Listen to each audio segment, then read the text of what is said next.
Milícias militares, traficantes corruptos.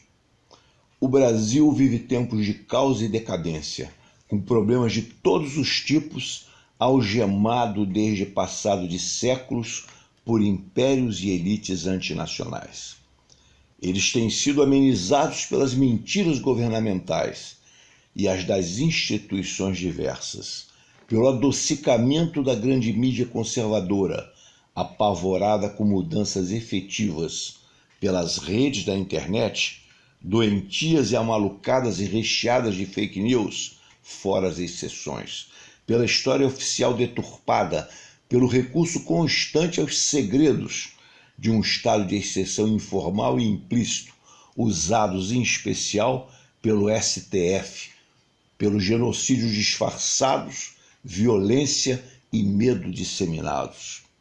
E ainda em especial pela ignorância popular tão promovida como mascarada por séculos, havendo dezenas de milhões de analfabetos e, em destaque, pretensiosos analfabetos funcionais, muitos até com curso superior, mas sem condições reais de entender o que se passa no país, poucos tendo um nível de alfabetismo plano. Paulo Napoleão da Silva lembra: a impunidade dos atos imorais dos agentes públicos, o locupletamento, o prêmio à desonestidade, principais instrumentos de desagregação da sociedade, sendo, diz ele, a impunidade o denominador comum. Quanto ao presente e futuro, um historiador como José Murilo de Carvalho é objetivo. Haverá saída para a situação em que vivemos? Eu acho que é muito difícil com uma marginalidade tão grande, com tanta exclusão social, milhões de pessoas desempregadas, subempregadas ou não empregáveis por falta de educação. Ao meio desse caos, em vista da conjuntura política, o fortalecimento mais cruel e criminoso das milícias, perigo para toda a população e para a própria existência do país. Precedentes há, como o da Indonésia, década 60, com o massacre de 1,5 milhão de opositores. Eles não podem deixar de serem lembrados quando há uma situação ideal para elas, com militares no poder e muitos acreditando na solução dos problemas sociais através da violência. Que ninguém se engane, há um projeto subversivo em curso de ruptura da ordem democrática, diz Magnoli, um analista da Big Media. De fato, aberrações demais envolvendo uma nação já algemada pelos impérios há séculos, dirigida por elites dominantes aliadas deles, que fingem pretender corrigir isso através de deturpado Estado democrático de direito. As milícias não só existem como crescem e parecem chegar ao Palácio do Planalto. O que quer dizer, como ocorreu na Indonésia, que não estão protegidas por algum lado podre e policialesco do Estado, mas sim pelo próprio Estado.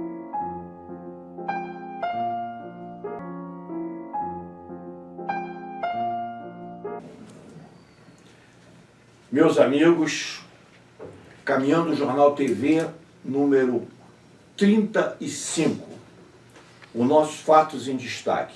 Mas antes, eu quero mencionar que chegamos ao final de uma temporada de 35 programas e no mês de dezembro nós continuaremos na TVC, continuaremos relançando nossos vídeos, mas neste mês de dezembro serão exibidas reprises, especialmente dos nossos especiais na TVC. E a 11 de janeiro nós retomaremos a caminhada normal, já com uma nova rearticulação, não só da equipe, como uma rearticulação também da fórmula do programa. E eu tenho o prazer de anunciar para vocês, além disso, que o nosso último programa de novembro será sobre Jesus Cristo. A questão é, Jesus Cristo, líder histórico, Jesus Cristo, Filho de Deus, Jesus Cristo, um revolucionário, nós ouviremos aqui a opinião de diferentes posições, inclusive religiosas, católica, evangélica, sobre quem foi realmente Jesus Cristo. É uma questão dificílima, que nós não vamos tentar resolvê-la, mas que tentaremos aqui, pelo menos, abrir alguns horizontes a respeito. Então vamos hoje ao nosso Fatos e Destaque, lembrando que ao final teremos o sorteio de livro que já é tradicional no nosso Meu Amigo, o Livro. Vamos ouvir em primeiro lugar aqui a Jane. Jane, qual o fato em destaque mais a impressionou nos últimos tempos? Bom, o fato que mais me chamou a atenção foi hoje mesmo, essa semana, do início da semana para cá, que foi a ameaça de fechamento do MAR, o Museu de Arte do Rio, por uma questão de não repassar, da prefeitura não repassar as verbas para o pagamento dos funcionários. Então, eles já receberam aviso prévio e na mesma situação se encontra o Museu do Amanhã, ambos prestes a fechar por falta desses repasses da prefeitura. Mais um descaso da prefeitura que não toma providências com as coisas que pertencem à cidade, mas, ao mesmo tempo, corre para Brasília para oferecer seus préstimos a Bolsonaro para que ele fundar o novo partido dele. Então, quer dizer, está decretada oficialmente a falência do Rio de Janeiro. Bolívar, qual o seu fato em destaque? O meu fato em destaque é essa convulsão pela qual está passando a América Latina. Um golpe na Bolívia, mais um movimento popular rolando também na própria Bolívia, porque o povo não está engolindo este golpe. O movimento popular no Chile, no Equador, não é? A eleição na América Latina representada pela Argentina, a firmeza do governo do México por não reconhecer esse governo golpista na Bolívia e essa vacilação não, e esse acompanhamento desse governo do Brasil vendido aos interesses do Império, que é o grande articulador dos golpes existentes em alguns cantos da América Latina. Regina, seu fato em destaque. Então, gente, pelo que eu li, é um crescimento muito grande das igrejas evangélicas, dessa questão protestante na América, que está assim, modificando uma série de fatores, uma série de questões políticas. Você vê, na Bolívia agora, por exemplo, o Evo Morales tinha um governo, pelo que a gente viu, né, um governo social, de medidas sociais interessantes, crescentes, e de repente essa questão moralista e influenciada pelos Estados Unidos da América, evidentemente, CIA e outras coisas mais, cria-se um movimento de mudanças e acaba com o governo do Evo Morales. Aí alegam que ele queria o quarto poder, a quarta eleição, né? Então, quer dizer, a América Latina está vivendo um momento extremamente perigoso, influenciada assim, abertamente pelo Trump, né? Que a gente pede até que haja até o impeachment dele, por favor, para que a gente possa respirar. Porque Brasil, Chile, Bolívia, Argentina, graças a Deus está melhor, né? Mas nós estamos vivendo momentos muito difíceis e que se aproveita essa questão religiosa, esses fatores de preconceitos, de moralismo, de racismo. Nossa, que tempos difíceis que nós estamos vivendo. Eu gostaria que passasse rápido. Bom, o meu fato em destaque é justamente a tentativa de invasão da Embaixada da Venezuela em Brasília por elementos que apoiam Guaidó, que tentou um golpe na Venezuela e foi mal sucedido, né? Então seus correligionários tentaram uma invasão na Embaixada da Venezuela. O que mais impressiona é a conivência de elementos do governo brasileiro participarem disso, ou por omissão ou por incentivo, né? Lembrando que esse governo que aqui está instaurado, tá, reconheceu uma embaixadora do Guaidó, o autoproclamado presidente, que é um absurdo, porque embaixadora de um Estado que eles não controlam. E você, Mauro, qual o seu fato em destaque? O meu fato em destaque é um fato que hoje muitos evitam até falar, que é o Lula. Lula livre. Lula foi solto agora. Alguém está vendo alguma convulsão no país? Alguém está achando mais radicais os lulistas? Ou nós estamos assistindo uma verdadeira calma no país? E por que isso? Porque, evidentemente, houve uma conciliação. Bolsonaro estava prevenido, Bolsonaro, Toffoli, representante de Lula, e existe aí por trás disso, por certo, algum tipo de conciliação.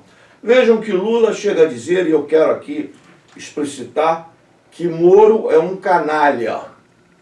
O Dallagnol, ladrão e roubou, etc., quantias, etc. Mas vejam bem, ao mesmo tempo que Lula fala em canalha, ladrão, etc., ele ressalva o sistema capitalista, o sistema jurídico, o regime político. Ele vai dizer que tem uma partezinha podre, mas o resto não está podre. O sistema não está podre. O sistema continua. Mas tem essa parte podre da maçã. Ora, se existe essa parte podre e vem de longe, e essa parte podre continua sendo aceita pelo resto, evidentemente que está tudo corrompido. Mas isso Lula não diz. Estamos aqui no asilo São Vicente de Paula e nós observamos que as pessoas ficam ansiosas quando veem esse equipamento de televisão e todo mundo tem uma história para contar e as pessoas acenam que querem contar a sua história. O rapaz ali quer contar a sua história. Conte sua história para nós. Nos meus dias castigado pelo tempo, sufocando os sentimentos, eu escrevo a minha história. Com amor e esperança e fé em Deus, custou muito sacrifício para formar os filhos meus.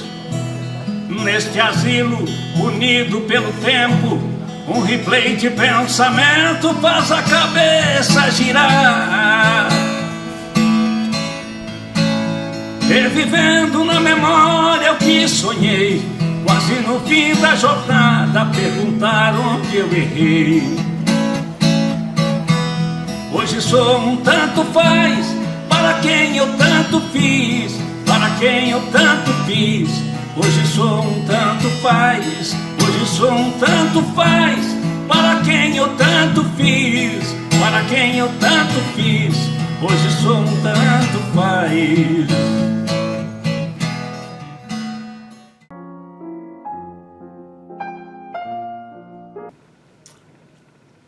As Forças Armadas são instrumento do Estado. Se o Estado está do lado do povo, as Forças Armadas defendem o povo. É claro que, às vezes, existe uma legislação, uma Constituição que clareia a situação e que o militar deveria estar atento para segui-la. Infelizmente, a nossa Constituição, negociada ainda com o remanescente do poder militar dos governos golpistas que procederam o abril de 1964, permaneceram, embora sobre a coordenação do deputado Ulisses Guimarães, ainda passou esse artigo 142, que admite a intervenção dos militares, mas chamemos mesmo de um poder militar remanescente nessa Constituição. Agora, existem alguns militares, mesmo depois dessa limpeza ideológica que foi feita com o golpe de 1964 expulsando, demitindo, reformando e colocando na reserva militares conscientes do seu trabalho junto ao povo brasileiro, as Forças Armadas já ficaram muito menos com condições de entendimento desse aspecto, um remanescente pensamento civil dentro das Forças Armadas, que defendesse os interesses do povo e das camadas populares e do seu patrimônio. Então as Forças Armadas têm esse viés fundamental, que é defender a pátria, o povo brasileiro.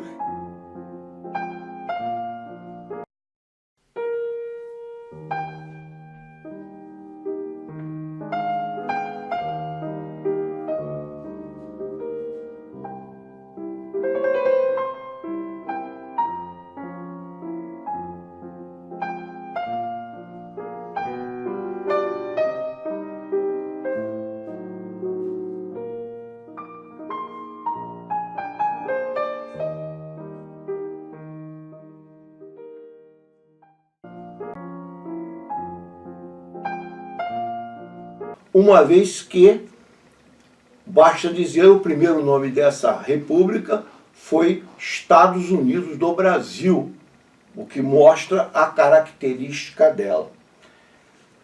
Posteriormente, o que nós vamos verificar em relação a tudo isso e entender? Que esta república, principalmente a partir daí, ela esteve sob a influência do Império Americano, daquela doutrina do destino manifesto americano, e depois aquela doutrina morre a América para os americanos, etc.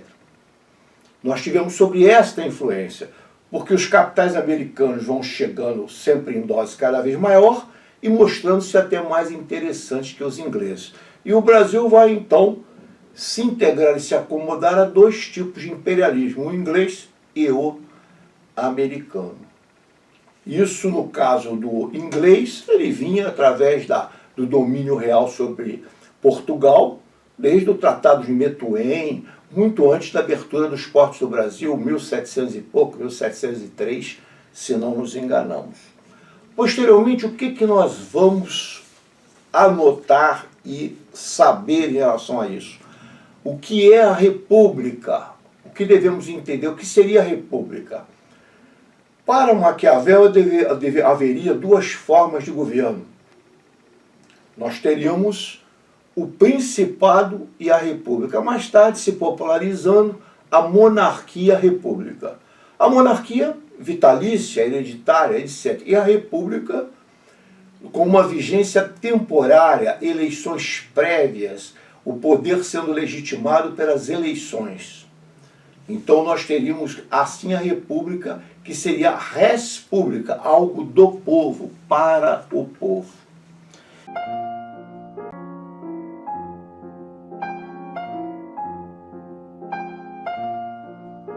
Alô, amigos do Caminhando Jornal da TV Comunitária do Rio de Janeiro. Vou lembrar de Xalana, uma canção de Mário Zan.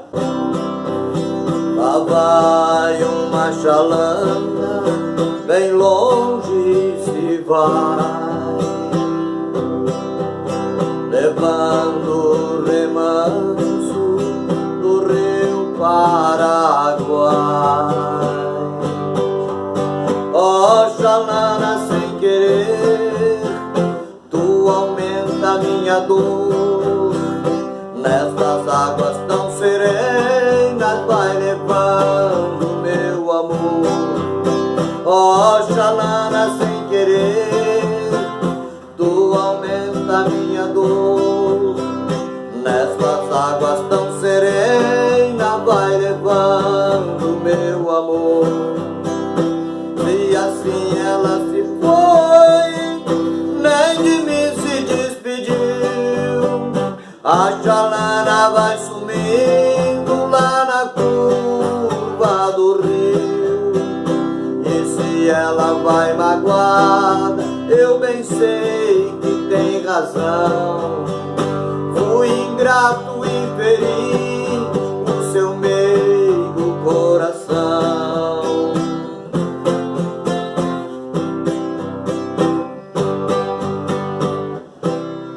Até breve e um grande abraço.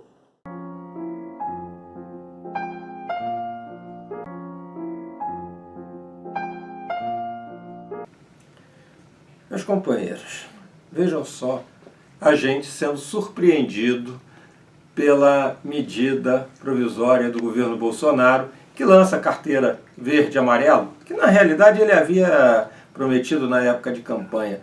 Mas essa carteira verde e amarelo, ela reduz garantias trabalhistas, reduz a multa de demissão em 50%, ou seja, ela é uma medida provisória que acirra ainda mais, ou seja, que retira ainda mais as garantias trabalhistas que nem a reforma trabalhista tinha ousado tirar. E ele diz que isso daí é para facilitar a empregabilidade, para facilitar, né, a oferta de empregos para os 13 milhões de desempregados no país. Só que ele lança isso às vésperas das festas de fim de ano, que é justamente o momento em que o comércio contrata provisoriamente diversos trabalhadores, né, e esses trabalhadores vão entrar com menos garantias do que no ano passado. Né? Ou seja, quando terminar o período de festas e que o comércio voltar a demitir, eles vão ser demitidos, esses trabalhadores vão ser demitidos com menos garantias. Né? E diga-se passagem, agora, inclusive, a mídia já diz assim, a economia está recuperando. Óbvio que a economia não está recuperando, o que está recuperando é o emprego provisório, como todo ano acontece. Não se iludam. Essa recuperação, ela é fictícia.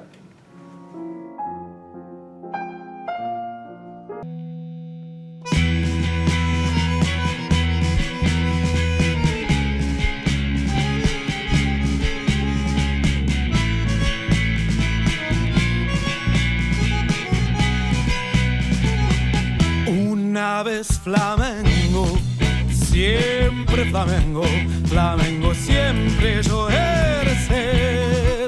Es mi mejor placer verlo brillar, sea en la tierra, sea en el mar. Vencer, vencer, vencer. Una vez Flamengo, Flamengo hasta morir. La regata, él me mata, me maltrata, me arrebata de emoción el corazón. Consagrado en la cancha, siempre amado, cotizado en los Fla-Flus, Mister Jesús. Yo tendría un disgusto profundo si faltara mi Flamengo en el mundo. Vengo vivo, pura fibra, mil laureles hasta hoy, Flamengo hasta la muerte.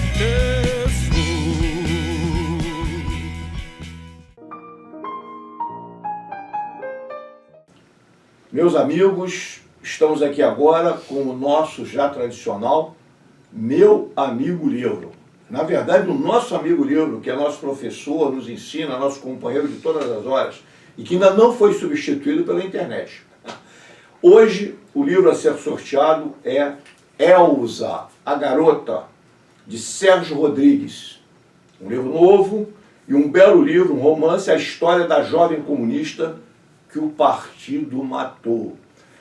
Há um prefácio do Zuenir Ventura, e eu lembraria que esse livro se apoia em fatos históricos e que deve ser visto com um cuidado necessário a esses fatos históricos. Há várias versões e tem que se olhar com esse cuidado.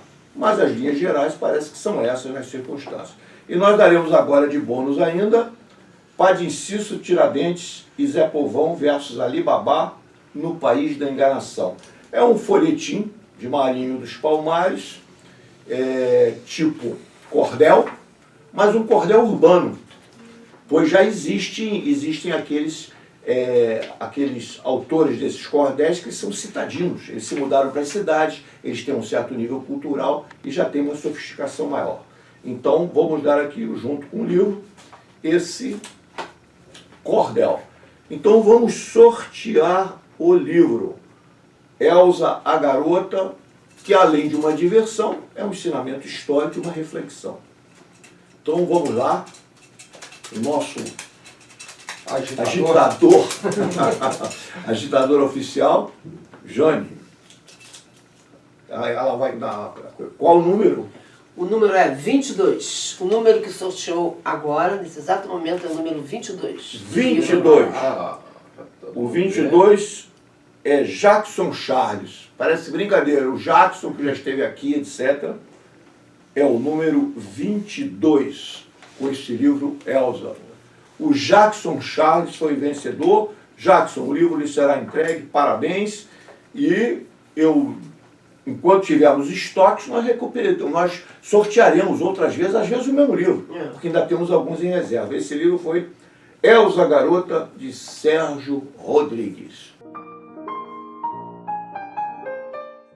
O menino levanta o gargalho, o outro a lâmina. A fome é a medida da miséria. Conta os ventos, termina o sonho. Tecem seus trapos com ouristos do mar. Não ordenam a beleza, corpos sem sabonete. Ferem, roubam o dia, roubam a noite. Levam bolsas e espelhos. Refletem-se no espelho os olhos da fome. Lourdes Sarmento, ontem como hoje.